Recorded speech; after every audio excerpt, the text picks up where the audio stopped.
If you guys live in Arizona, you have probably seen these canals all over the valley. These canals are actually fishable and they are full of fish. Today, I'm gonna show you guys how to catch every single species that lives in the canals. All right, this is gonna be our first spot of the day, people. Let's take a look here. Oh, I see there's a fish right there. I don't know if you guys can see that. I'm wearing my sunglasses. There's another one right there. That's a good sign. These are things to look for. And there's another right there. Is that a catfish? Things are looking up. It looks amazing. The water's high. There's fish swimming around. Let's get some bait and see what we can do.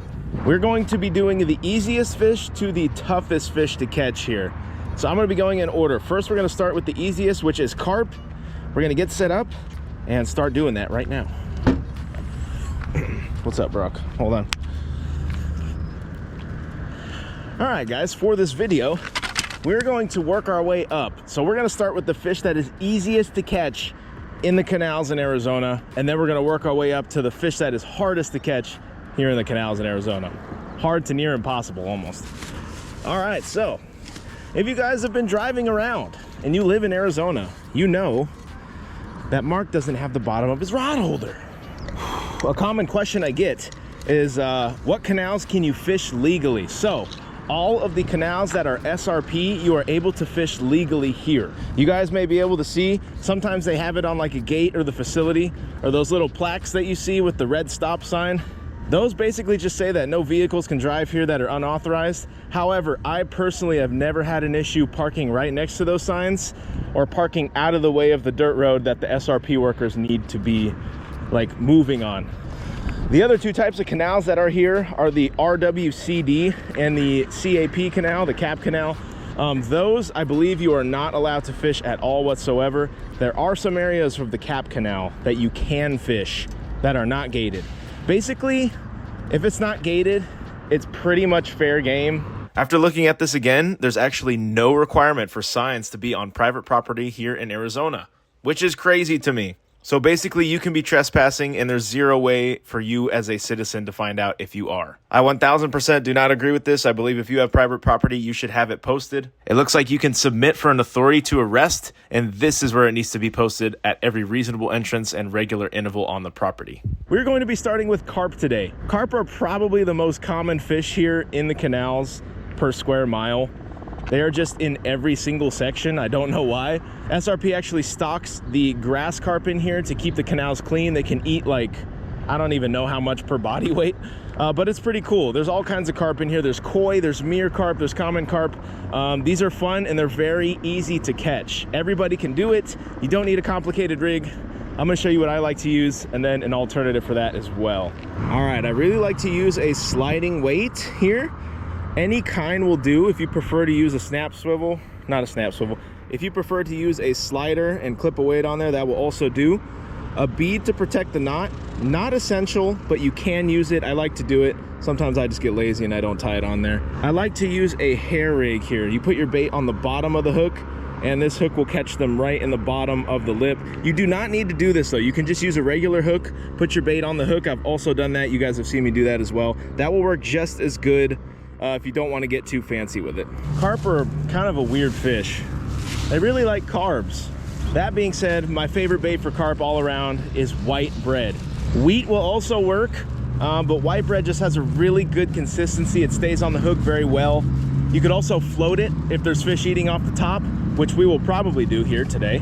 You can't go wrong with your white bread, your whole kernel corn. If you want to get a little more fancy, you can go with like the boilies, the feed cubes, but almost any type of grain will catch these carp. People even catch them on like rice and stuff like that. But all you're really gonna need is like a medium to medium heavy rod. I suggest anywhere from 10 to about 14-pound test. It really depends on your ability to fight fish. If you guys can fight fish on lighter gear, go for it. I've caught these fish on 2-pound test. I've caught these fish on 4-pound test. So if you want to test your skills, be my guest. So you got your rig, you got your sliding sinker, you got your leader. Length doesn't really matter, by the way. And we just smash that bread right on the hook. That's all you're gonna do most of the time. A lot of the times when you pull up on the canal, you can see fish on the sides of the banks. They will just be eating grass. They'll be eating stuff right here. And if in that case, you can just kind of cast right on top of them. You don't really need to do anything fancy. So we're just gonna flick it right off there. Boom. That's all you gotta do. Now we do have some current in here. And I do recommend getting some rod holders because these fish can bite very violently. If you're leaving your drag lock down, you can get it pulled in the water. Just ask P Money. Andrew. But there we go. We have our first rod set up. Let's see what species we catch first. Could be anything, man. All right, when you guys rig up for topwater, it's a little different. You're basically gonna take your bread, poke your hook in, and then you're gonna just pinch one end so it stays on. Leave that other end nice and fluffy. That's gonna help it stay buoyant in the water. Otherwise, it'll just sink to the bottom. And speaking of topwater bread, I can actually see a fish, or I did, right over here. And I'll kind of show you guys how to approach something like that. Oh, another fish just came up right over there. Let's say you're at this angle. There's a fish right there. You want to kind of get it before it gets to the fish. You really don't want to land right on top of them. They don't like that. So you really just want to let it drift and get back there to them, preferably. So what we're going to do is I'm going to get that out best as I can, and we're just going to let line out. See how that's floating right there? We're going to let line out and hope that one of those fish sees that bait, comes up and eats it, and then you can set your hook, bite the fish, etc. But I tell you guys, these fish are fun to catch, and they're pretty much in every canal. You know what? I'm gonna see if we can cast net some shad. Little side quest here. We'll leave that bread in there. Can we cast net some shad? If you guys didn't know, cast nets are legal here. They are legal.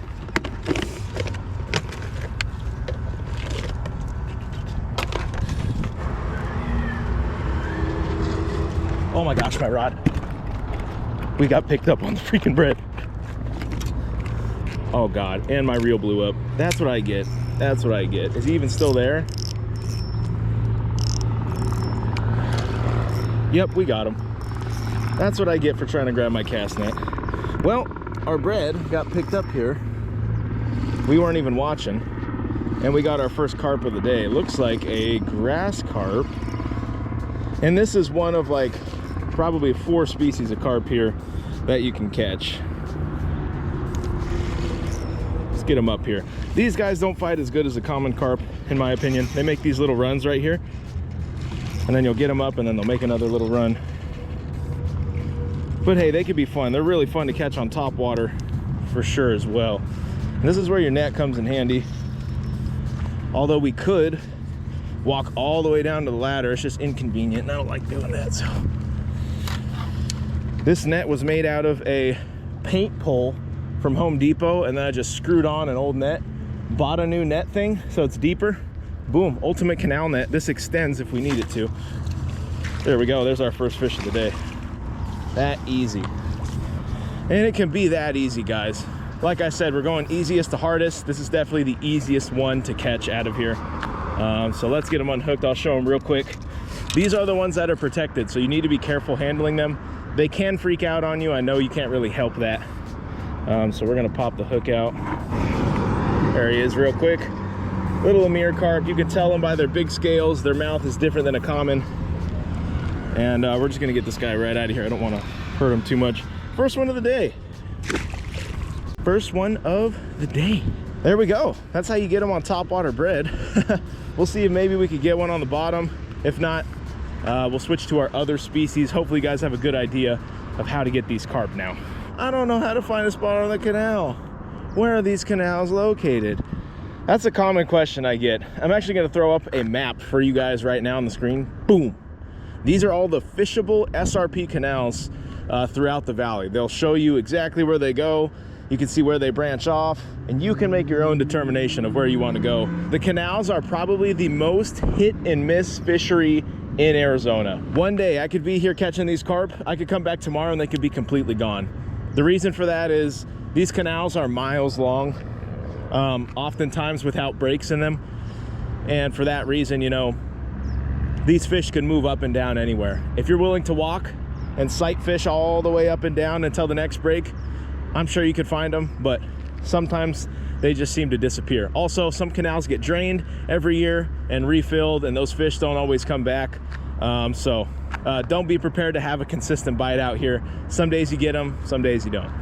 To kind of help give you an advantage in the canals, keep the fish around you longer, and that is chumming. So I have some pack bait made up here. You can use whatever you like. If you like to use corn, you like to use bread, whatever you want. You can throw this chum in the water, and can kind of help draw in some fish. Sometimes it works, sometimes it doesn't. But if you want to give yourself any little advantage that you can, I highly recommend. This is the catfish and carp recipe. You guys can just look it up on YouTube. He has plenty of videos on it. But it works very well for all species of carp in this canal. We're gonna kind of chuck some.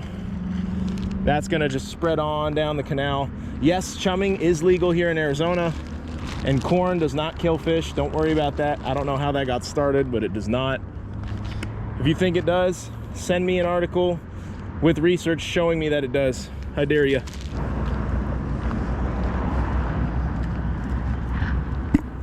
Losing my mind. There we go. Got him. Got him. There we go, guys. That was a better bite. Ooh, he's swimming straight towards me here. These fish can be fast. Also, with carp, if you guys notice, all those UK guys kind of have their rods like super bendy and stuff like that. That's because carp have really soft lips, and they will pull the hook very easily on you if you're not careful. This is not a carp. This is not a carp. This is another species on our list, which I am actually surprised we got. Well, it ain't a carp, but it's one of my favorite fish to catch. And I guess we'll just start our other one right now. This was a little bit lower on the list because these guys can be pretty challenging to find. This is the channel catfish. They live here. They live here in the canals, along with everything else. However, through my own experience and just kind of what I see online, these fish are not in every section of the canal. I remember I had a really good spot. I used to go there, catch catfish every time for probably like a month, and then they were all gone. Haven't caught a catfish there in like a year and a half. So these guys move around a lot. There's not as many of them in here as there are other fish. But let's let this guy go here. Nice little bonus catch. We'll take a catfish. I guess we can kind of just skim over catfish real quick. So yeah, catfish make it in here. If you guys are wondering how all these fish get in here, the only ones that are stocked are the grass carp. That's it. Everything else makes its way in from the Salt River. The Salt River is connected to all of these canals. These fish spread out over time.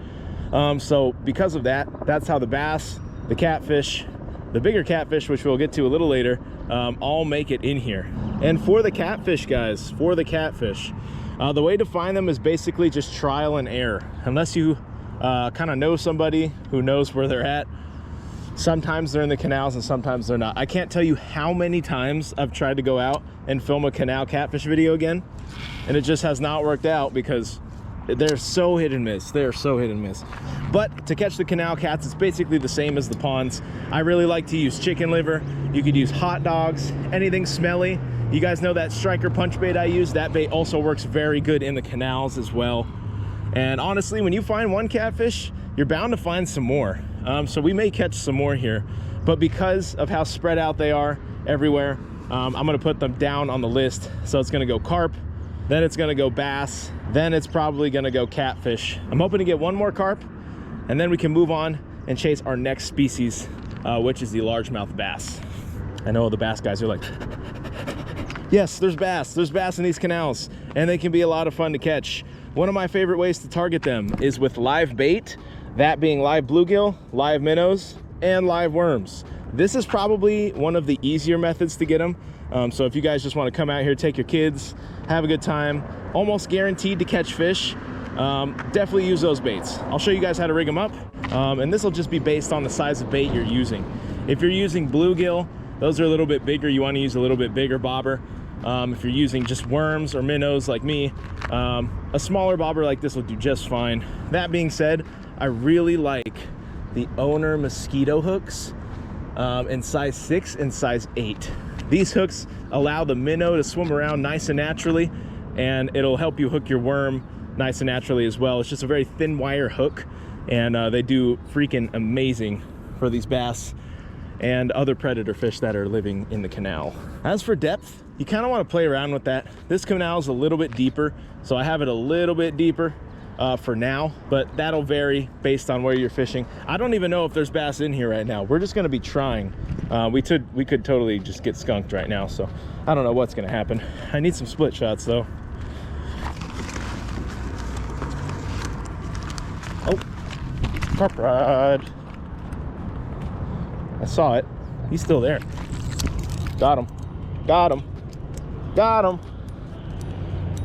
Sometimes you're waiting long, sometimes you're not. I don't know what this is. Feels a little different. Feels a little different. And like I was saying before, that softer drag for carp's lips can be essential. I've pulled a lot of hooks on fish here just from cranking down on them too hard. So if you guys notice, I like a slightly looser drag rather than a tighter drag. Let's see if this is our second species of carp here, maybe. We'll see. Have not seen them yet. Just kind of strange. Digging right here. Nope. It is a grass carp again. And like I said before, sometimes there's just only grass carp, and sometimes there's only common. Sometimes there's a mix of both. It's just how it goes. All right, let's get our net ready. Now you guys are kind of seeing why these are the easiest ones to catch. Just bait on the bottom, fight them correctly, and you're good. You're gonna catch them. And they're in like almost every canal, pretty much every canal. All right, there he is. Got him. He's still feisty. He's still feisty. This one's a little bit bigger. I recommend a landing mat. I always forget mine, so I just keep them in the net until I can unhook them. Oh, there he is. Chunky fish, fun to catch. They're everywhere, man. Let's get him out of here. Nice. The second easiest species to catch in these Arizona canals, in my personal opinion, is the largemouth bass. I know probably not all you guys agree with that, but in my experience, I have caught the most bass and the most carp on the canals, I believe. A popular method to target these bass with bait, like I said before, is a worm. I like to use a full night crawler because bass are a little smarter, and boom, just like that. Our rig, you guys saw the bobber. I like to use split shots as well, just to kind of hold that down in place. Bass guys, bass fishermen, lure fishermen, I like to throw them as well sometimes. A drop shot rig does really good in here. Spinner baits, Texas rig worms, pretty much every bass method you would use. Wacky rig does really well in here. Sometimes the topwater bite can be really good. Oh, are we getting bit? I was about to say. If you guys are focusing more on lure fishing, I recommend you go check out my buddy Drew with Southwest Fishing. He has videos from all years back from this one, probably like 5 years, of him fishing the canals. He actually has one where he recommends the best baits for the canals. So since that's not really my specialty, I'm going to refer you guys to him for that, for basic lures and rigs to use. I personally have had good luck on swim baits, the drop shot, wacky rig, but my most success has come on live baits such as bluegill, minnows, and worms.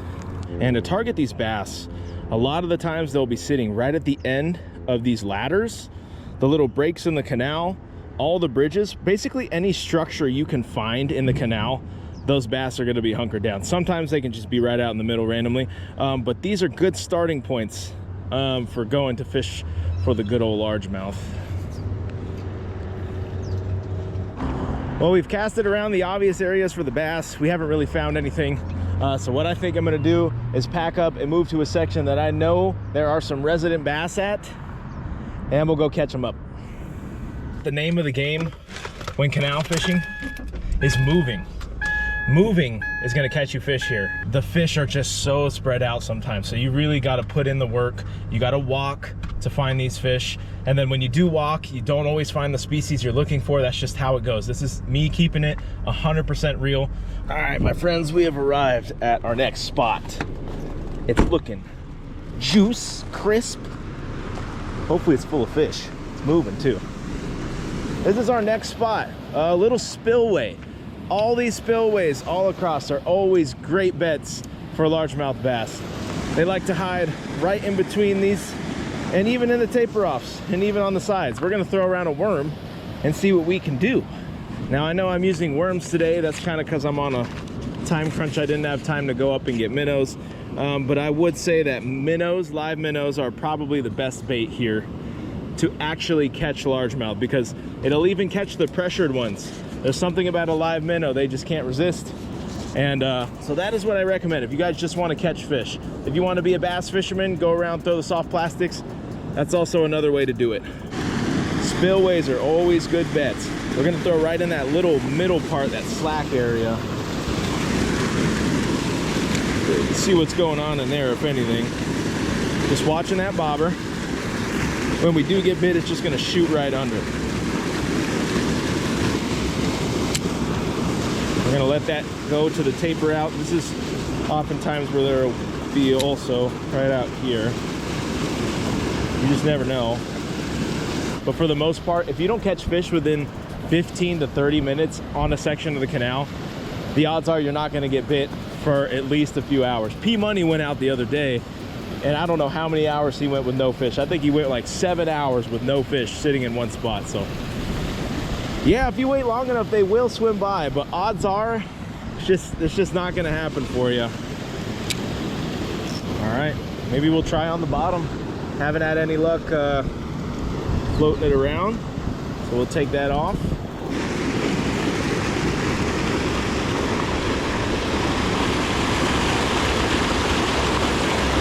Right on that corner.